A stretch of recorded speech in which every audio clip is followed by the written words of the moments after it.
Hello, good evening.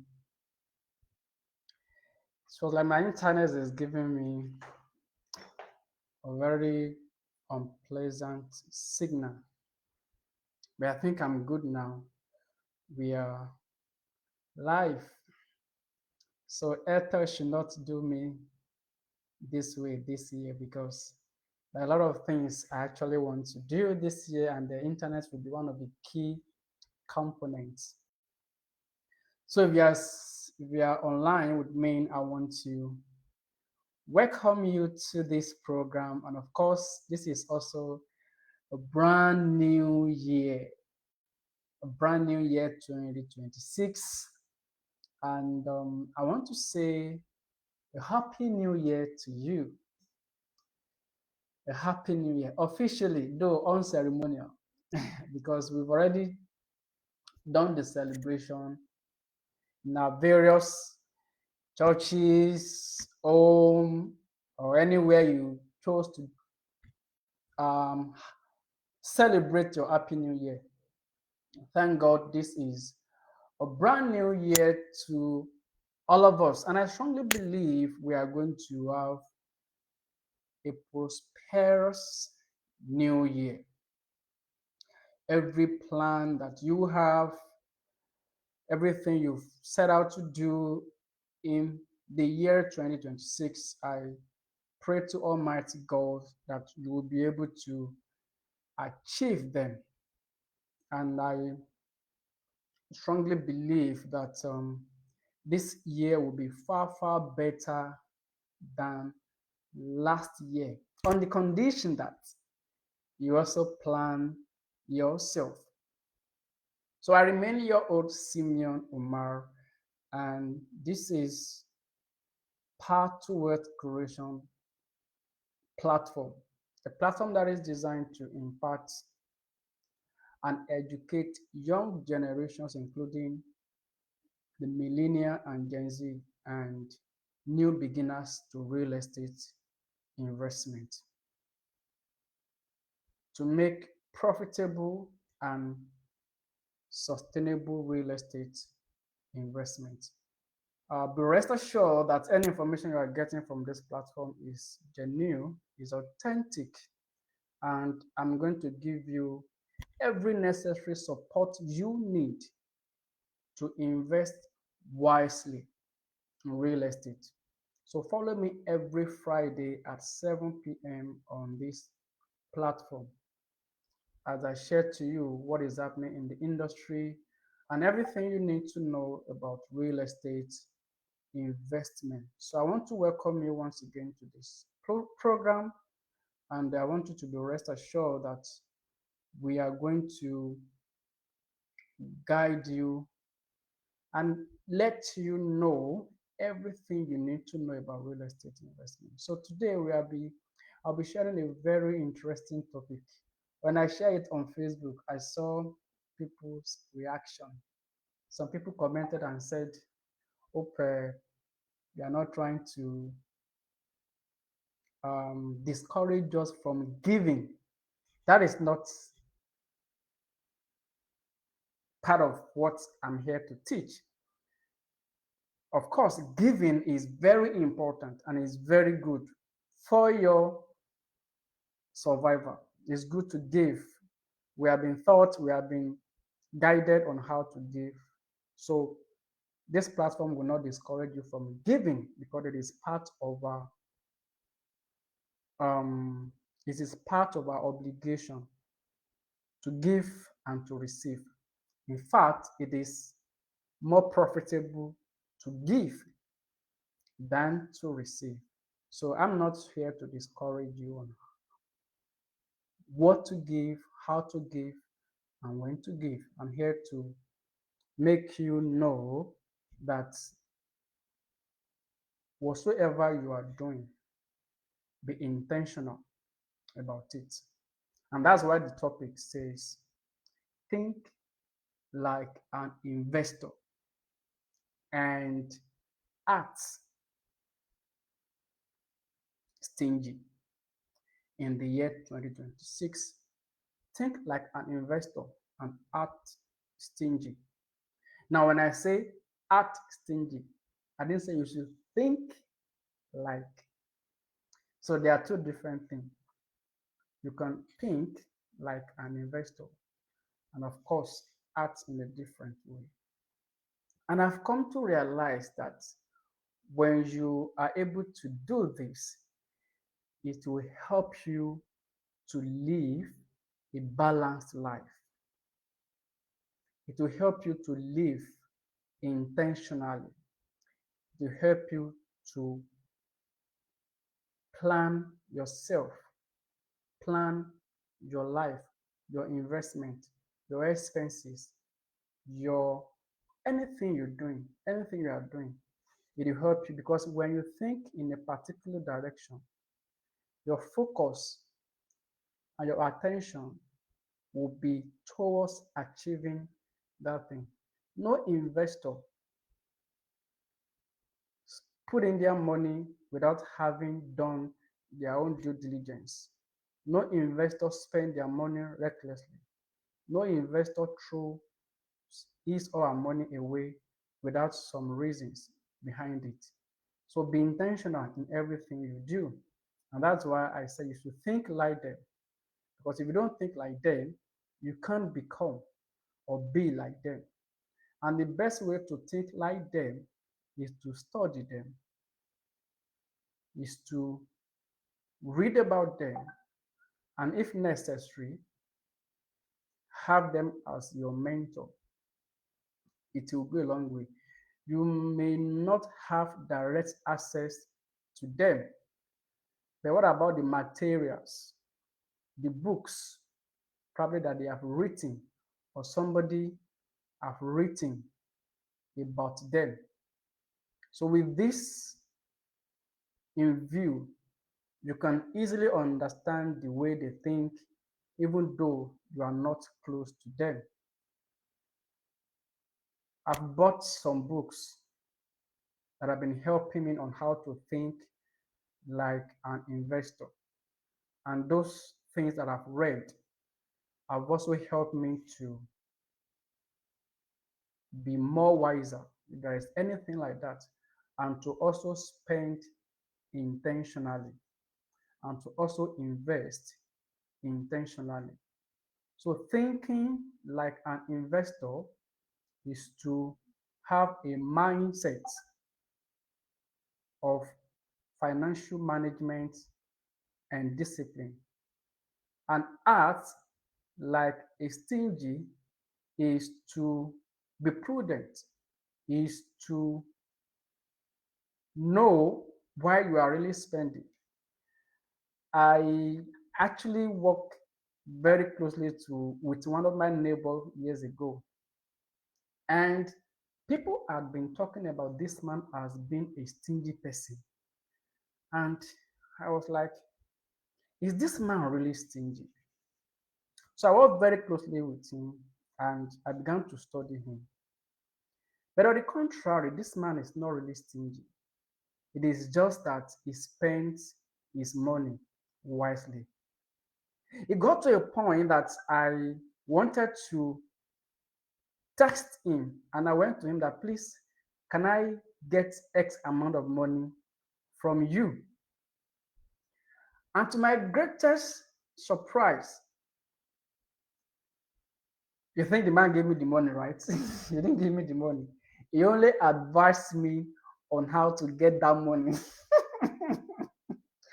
And I was like, sure, um, uh, you know, and his advice were fantastic and productive. But to get money out of his hand, it was really difficult. But the idea, the advice he gave me, I worked on them. And even though I didn't get the money that I actually needed at that material time, he said they really worked for me.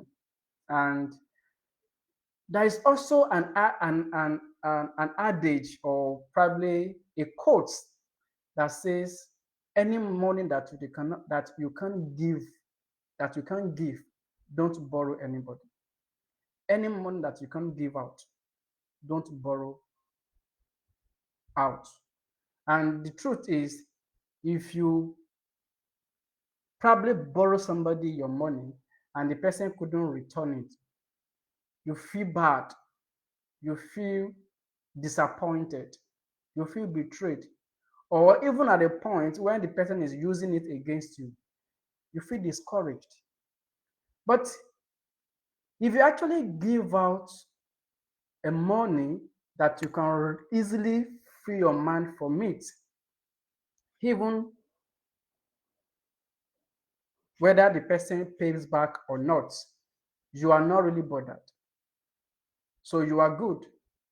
So there was this concept that somebody taught me years ago that if somebody wants to borrow 50,000 from you and you can probably give out either 25,000 or 30, give it to the person and let him or her knows or tell him or her that this is the amount you can actually borrow. And peradventure or perhaps the person fails to return it, you are not really bothered because that amount, it is something you can actually give out freely. It is something that does not affect either your investment or your budget at that material time. In other words, you are not really bothered whether you get the money back or not, because at that material time, you've already zeroed in your mind that whether the money comes back or not, you are good. And that is another mindset that you need to also have. I'm not trying to tell you to be stingy or um, not to be a giver, but I'm telling you that certain things need to be put into consideration so that you will not regret any action that you might have taken. So using that ideology, or let me say that concept, has also helped me a lot. You know, if someone says, please, can you borrow me X amount of money? I'll say, oh, sorry, I may not be able to give you X amount of money, but this is what I can give. And sometimes I get it back, and sometimes I just let it go. So I wasn't affected, or it doesn't probably change who I am, or it doesn't change the kind of person that I want to be. And it does not affect me in any way from carrying out other responsibilities that are important. So that is the best way to think as an investor. I was reading recently about two powerful, or let me say, billionaires, you know, in person of Otedola and Tony Elumelu. Two of them late last year, someone invested and someone cashed out. Otedola sold his share in Gerugu Power Plant, Gerugu PLC, for $700 million. And prior to that period or something, Tony Elumelu also, invested about $750 million in another. You acquire some shares, right? At what name, Seplag or something.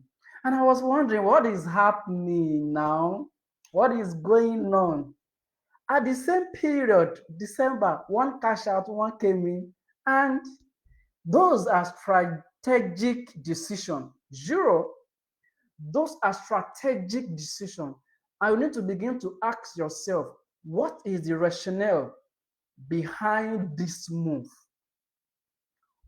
Why are these people trying to take this particular step towards this direction? You know, I bought the book written by Femi Otedola, Making It Big. And I could see the way this man started from the scratch and how he was able to build an empire, how he was able to rise from low level, or let me say from level of insignificance, to a level of significance. So these people haven't studied or haven't practiced the art of investment and how entrepreneurs operate, they've been able to make the right decisions. And those are, for me, something we need to learn from. So thinking like an investor is not about being stingy, or it's not about not being prudent. You know, it's about telling yourself and understanding why you want to make certain decisions.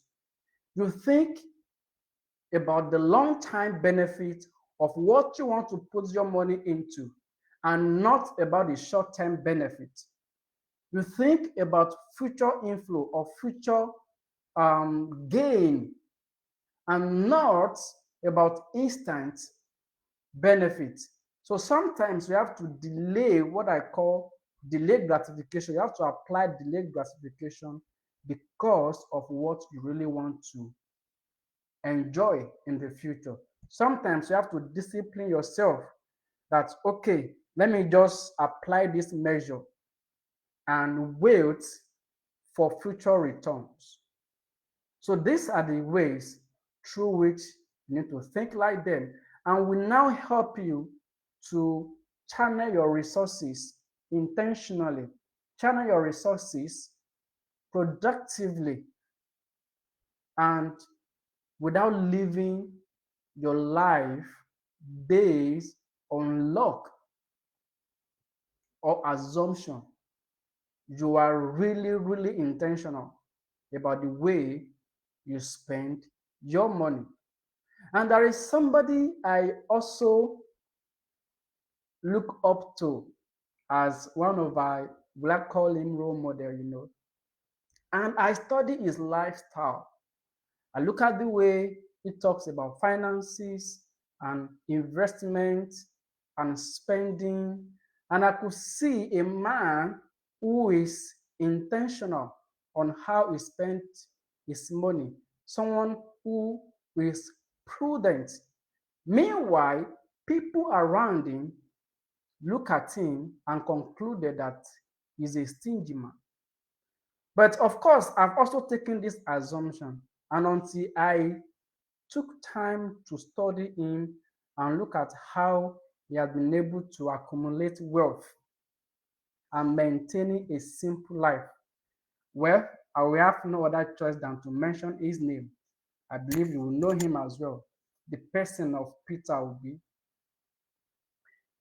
I've never taken time to know him this deep.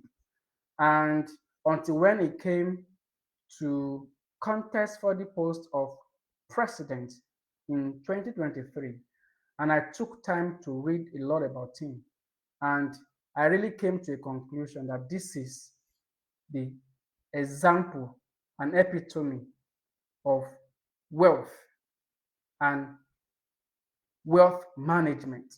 You know, I read through how he became the governor of Anambra State and the amount of money he left in his account, and how people tag him as a stingy governor.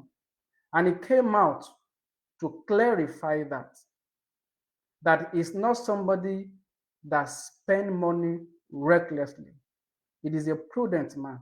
It is someone that discipline himself to the extent that he said, according to him, he doesn't have a house help, or he doesn't have house help. He doesn't have it. Somebody who is this wealthy with all the opportunity to spend his money lavishly. Of course, he chose a different path, and people tag him or call him different name. Is this, is that, but he maintained his course. And even to today, I was watching him last few weeks ago when he came to an event in Abuja, and to many people's surprise, this man took Uber, him and his wife. to their destination. And a lot of people were giving series of comments. Sometimes I ask myself, hope this man is taking good care of his wife, or this man, how his wife has been coping with him, you know. But well, it is something that I really, really learned from. You know, it's not about the clothes you wear, the shoe you put on, or your dresses that matters. Though those things are important, you need to look good then, but you don't need to spend to please anybody. You just need to look good and live a simple life. You are not, as an investor, you are not spending to please people. At that time, you don't need to do anything to please anybody. You're actually there to do what is best for you. So, as an investor, you are not a man pleaser, but somebody that spent with intentionality, somebody that spent with absolute intentionality. And let me quickly say that you don't need to you don't need to be stingy as a wealthy man. You don't need to be stingy. Though people may perceive you as such, but inside of you, you know that you are not really stingy. You know that you are not really stingy. So let me look at a few things here. Thinking like an investor, investors focus on value and not on appearance. Absolutely true. Investors, they focus on value and not on appearance. Stingy people, or let me say poor people, may want to do certain things to show off. They want to do it so that people will know that they have arrived. These people are men pleasers. But wealthy people or investors, they focus on value. What am I going to gain or achieve from this thing that I'm about to do? You know, they also ask question, what will the money become tomorrow? When they are spending their money today, they will ask them, what will it become tomorrow? If I should put in 20 million here, how much am I going to get in 3 or 4 years time? So these are the things you need to ask yourself before you put in your money, you know. And they think about long-term vision. They don't think about short-term gain or profit or pleasure. They're thinking about long-term vision, long-term goal over a short-time gain or pleasure. They also understand the difference between asset and liability. You know, I was reading the book of Otedola and he mentioned something that was really striking. He said he bought car for marketing. In other words, he bought an asset that will probably bring in more revenue or inflow for him.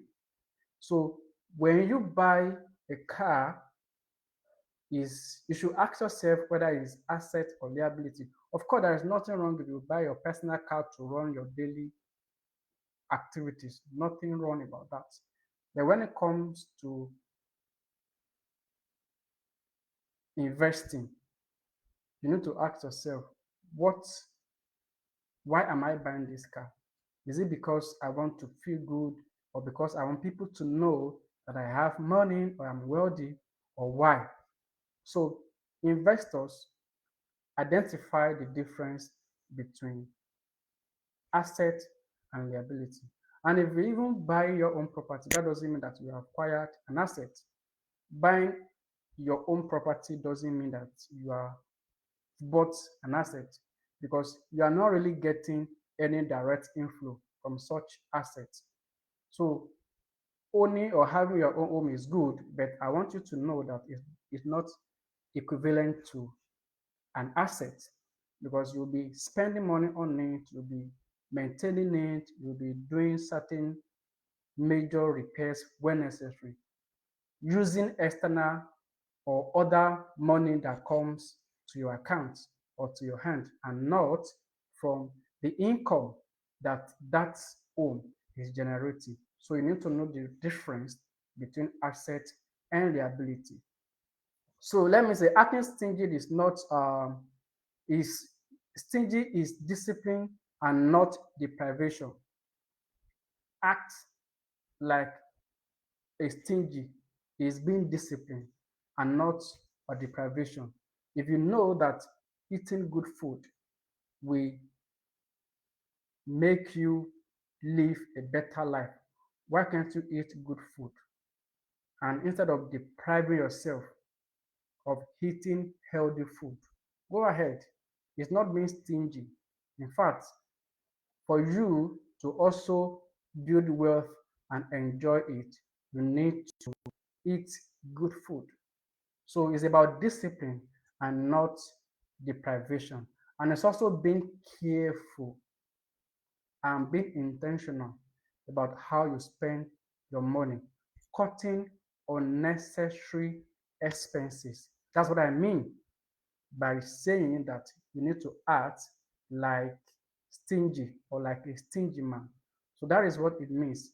You are very careful, you are very disciplined, and you are very intentional, and you are cutting unnecessary expenses to fund your investments. And as an investor, you pay yourself first. Yeah, you pay yourself first. You ensure that you invest your money where you're supposed to invest it. That's one of the beauty of thinking like an investor. Very important. So let me also give you a practical uh, action. Track your expenses weekly. As an investor, you should know what comes into your account and what goes out of your account. You are not trying to be stingy, but you are giving yourself a signal on how to manage your resources, on how to channel your resources when necessary. So set spending limit. As an investor, you also need to set your spending limit. You don't need to spend everything that comes into your account. You need to also have a limit. You know, I had this experience last year when somebody came and said I should contribute for certain thing. I said, "Oh, I would have loved to, but I've already exhausted my cash limit for this year." I've gotten to my spending limit, but I'm going to do it later. I just try to manage the way I spend. I'm not trying to be stingy, but I just need to be realistic. So reduce, it is also help you to reduce um, lifestyle inflation. Some people spend above their budget, they spend above their limits. Thinking like an investor will also help you to live a modest life, and it will also help you to, when you think like an investor, you also automate certain things. I was discussing with someone about this part to wealth creation and network um, wealth creation network, right? And I was telling him that he has already set he has already automated his savings. That is very interesting and fantastic. So as an investor, you also need to automate your savings so that you don't need to wait, or you don't need to probably do it manually like the way some people do it. You've already automated it in such a way that once money hits your account, it goes to where you have already proposed for such payment to go to. So practical way is for you to pay yourself first. Practical way or practical work habit that you need to start now Yeah, practical wealth habits you need to start now. First is to um, pay yourself first. When you earn income, you try to set aside certain amounts as your investment. That's what it means. You pay yourself first. Pay yourself first. It is very important. And then the next one is create an investment budget. It is very important. Don't just spend anything that comes to your account. You need to create your investment budget. How much do you channel for investment purpose? Like what we are going to start to do this month for those who have keyed into Wealth Creation Network. Every month, starting from January, we'll be saving 20,000 from now to December. But I've done my own already, and I'm also encouraging those who are yet to do it to also start doing it.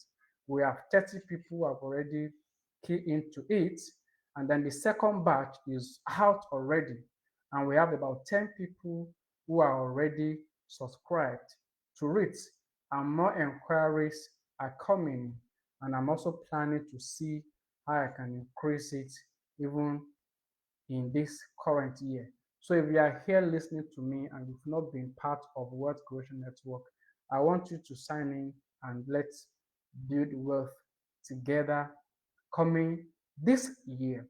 So one of the things that wealthy people think, or let me say what they do, is to uh, create an investment budget. Some people have already set out or automate their account in such a way that every month the money will be coming in. So the next one is build emergency fund. There are some cases or occasions whereby you'll be having unbudgeted expenses. So you need to look at what is coming to your pocket on a monthly basis and then set aside certain amount for emergency, right? It is very important. Build emergency funds. If something happens, God forbid, you won't need to be running up and down trying to get or borrow fund. I'm not praying, and I'm praying earnestly that you are not going to experience anything that will stretch your pockets. Yes, you are not going to experience anything that will stretch your pocket this year. Meanwhile, it is very important that you have an emergency fund. This is how wealthy people think. They usually have provision for everything they do. And of course, the next one is start small and be consistent. Start small, but be consistent. Like this platform that I created, saving 20,000 on a monthly basis, it is something that you and I should strive to to be part of. So when you start small and you are consistent, 3 years down the line, 4 years down the line, 5 years from now, you will have built capacity, you will have built confidence in such a way that you can easily spend or invest huge amount of money. So it is something that you need to start on a gradual basis, on a very minimal level. If you are coming in for the very first time, you don't need to set a high target or a high goal, a higher goal or a high goal. You need to be very honest and realistic about the way you set your investment target. And all you need to do, no matter how small,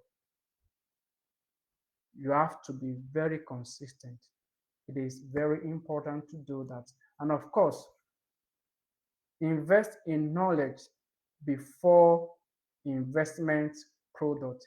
Many people are really missing out or they are not really taking this important point into consideration before they invest their money. Something I also read from the book written by Otodola was one of the things I read was he always takes his time to read about any investment before committing his money into it. He studied the investment or studied the market. It takes time to understand the investment is about to go into.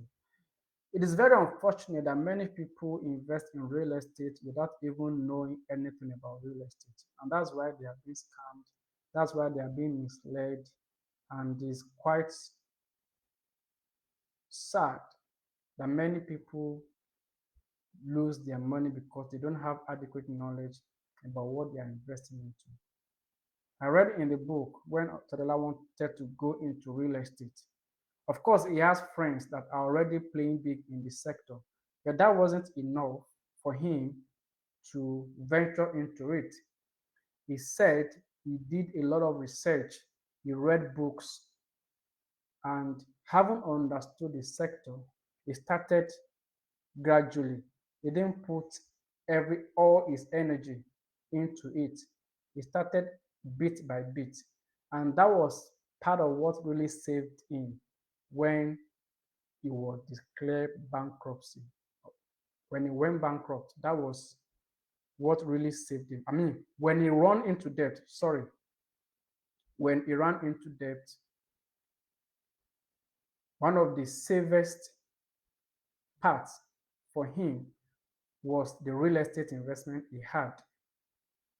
So that was what really bailed him out. You know, he bought properties in Port Harcourt, in Lagos, and some other part of the country in Abuja. So when he had this huge debt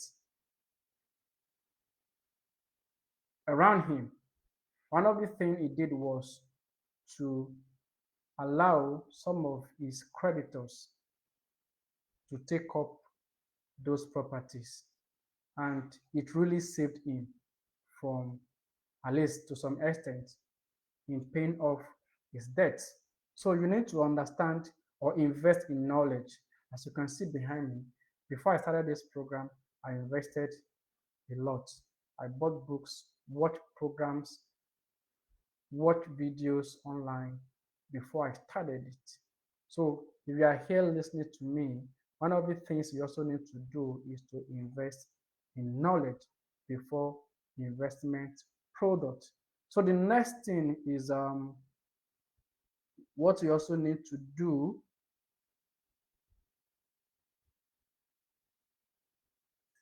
is to ask questions. It is very important. You can ask questions from experts. It is very important. Ask questions from experts. Don't just depend on what you've read alone. You also need to attend programs and conferences. They are very important. Just take time to attend programs, seminars, conferences, webinar. Now we have many videos on YouTube that you can read before putting your money into that investment. So if you are someone out there that wants to invest in real estate, you need to take time to watch videos on YouTube. You need to take time to attend at least one or two seminars. The reason being that you can understand some terminologies that people usually use in this sector. When you have this knowledge, those terminologies, like for instance, if you want to invest in real estate, you need to know what deed of assignment is, what CFO is, what does it mean, gazette, register survey, deed of assignment, accession, plot details, you know, and many other things. If you are going to invest in building apartment, you need to know what is terrace, what is a bungalow, what is semi-detached, all those terms. You need to familiarize yourself with them so that when you hear about it, you can easily interpret and understand what they mean. You need to know what it means by restriction. When you hear government allocation, what does it mean? When you hear government acquisition, what does it mean? So even when the buyer, or let me say the developer, are presenting those documents to you, you have a clear understanding and you can easily interpret those documents. So it is very important you invest in knowledge, and you need to also ask questions. You can also challenge participants to review their spending. Okay, sorry. So you also need to review a lot of things before you put in your money. If you have gotten those documents, you also need to ask yourself. I've seen several occasions whereby people come to me after investing their money. That Mr. Simeon, sorry, what does this mean? And by the time I explained to them, they were like, oh, and I don't understand though. I would have done more, or I would have made further inquiry before I put my money into it. So you don't need to jump into any investment that you don't really understand. And that is why I really appreciate people that are calling me for more information and detail about what I'm doing, Path to Wealth Creation or Wealth Creation Network. Some people came and asked me, where are we going to invest the property or invest our money? And I gave them several options, places, and locations that we are looking at. Okay, how many years can I also withdraw from this investment? Yes, you can. 3 years down the line, 4 years down the line, if you want to withdraw, of course, you can do so. All you need to do is to give us a notice ahead, because we also need to promote or put your slots under our platform as available for sale. So it's very important you have this at the back of your mind. If you want to sell out your slot, just give us a month notice ahead, and then we are going to put your slot available for sale. And the platform is designed in such a way that anybody from your cycle can easily buy your slot, because before 3 or 4 years after, the property will have appreciated, and there will be a platform, or let me say a way, through which you can easily identify or see the current value of your investment. This platform is going to be transparent, is going to be accessible. We are going to do everything in our capacity to give you all the necessary information you need to know, because I understand that trust is very important in this program. People cannot really put their money where they can have or where they don't trust. So we understand that, and I personally understand that trust is the foundation of any great success or any great investment or company or anything in this life. Trust is key, and that's why we are very intentional about what we are doing. One of the things we are going to be doing on a monthly basis is to share on the platform the payment evidence from every subscriber. It will not going to be done in the secret. I will make sure that everybody in the platform is carried along. We are going to carry everybody along. We are going to give necessary information when necessary, and we are going to ensure that you have access to me, particularly because I'm the face of this idea. So be rest assured that everything that we are doing on this platform is going to be transparent, it's going to be open. We are not trying to scam anybody, we are not trying to run away with your money. We are doing everything in our capacity to build wealth, especially for those at the lower ladder, low income, mid income, and high income earner. We want to make real estate investment accessible and available to as many as possible. And that's why I keep encouraging people that this year, do something that your future will be grateful for. Today is the future you were expecting yesterday. Today is the future you are expecting yesterday. And the future you don't plan for, you can't really enjoy it. And today is the best way to prepare for another future. So you need to take your life seriously. And the same way, you also need to take investment seriously. You need to find, at least on a monthly basis, what you should be investing on.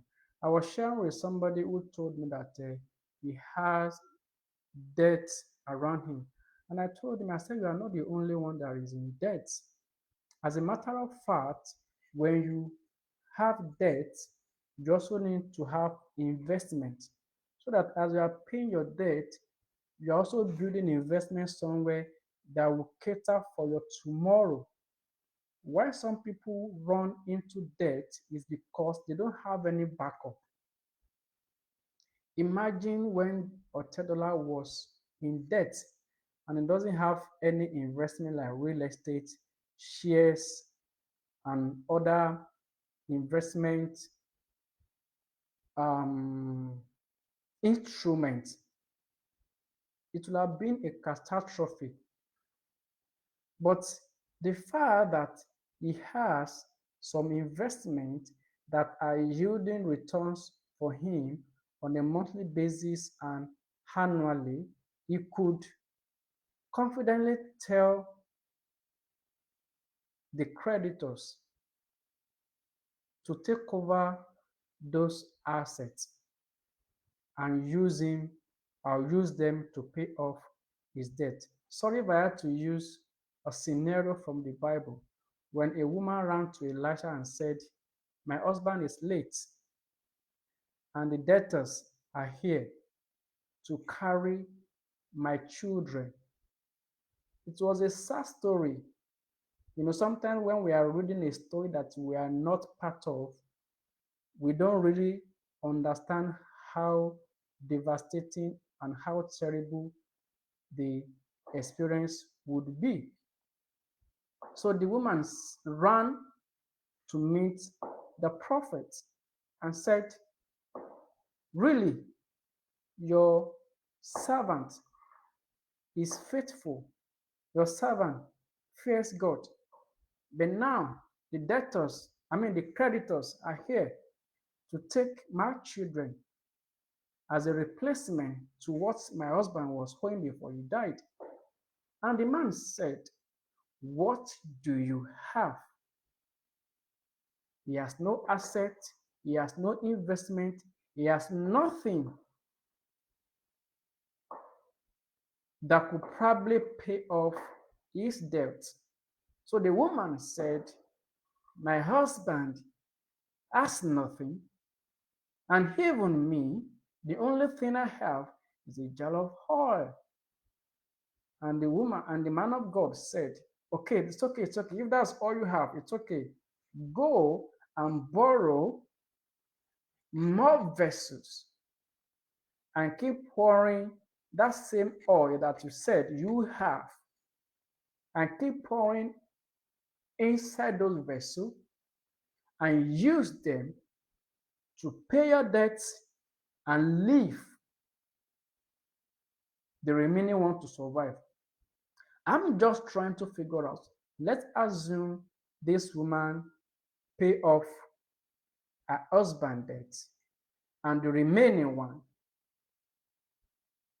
he didn't put it into or she didn't put it into proper use. She will still run into debt. But I strongly believe the woman must have learned her lesson. She must have understood how to trade and, more importantly, how to invest wisely.